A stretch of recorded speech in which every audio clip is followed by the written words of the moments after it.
How to cook rice cooker, electric rice cooker. ముందుగా పాత్రను తీసుకొని దానిని శుభ్రంగా పొడి క్లాత్తో తుడవాలి. వాటర్ లేకుండా తుడవాలి. క్లాత్ తోటి శుభ్రంగా తుడుచుకోవాలి. తుడుచుకున్న తర్వాత ముందుగా ఒక గ్లాస్ బియ్యాన్ని కడిగి పెట్టుకోవాలి. పెట్టుకొని దాంట్లో పోసేసి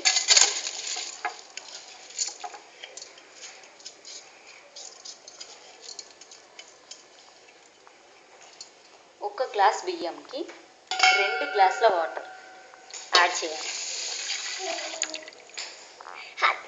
యాడ్ చేసిన తర్వాత మీరు కుకింగ్ చేసుకోవచ్చు. ఇంకా ఎక్స్ట్రా యాక్టివిటీస్ ఏంటంటే దీంట్లో దాల్ పెట్టేసుకోవాలి.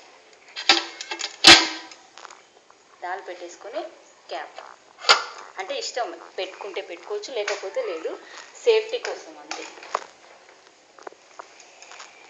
తర్వాత కీప్ ఆన్ స్విచ్ చేసేసి కుకింగ్లోకి మార్చేసుకోవాలి. ఇక్కడ రెడ్ స్విచ్ ఎక్కడ ఉంది అక్కడ కుకింగ్ అంటే కుకింగ్ అవుతుంది. ఇలా పెట్టేసుకొని 20 మినిట్స్ తర్వాత కీప్ ఆన్లోకి పడిపోతుంది. అప్పుడు రైస్ అయిపోయినట్టే. దాంతోపాటు మీకు పప్పు కూడా ఉడికిపోతుంది. టైం సేవ్ అవుతుంది.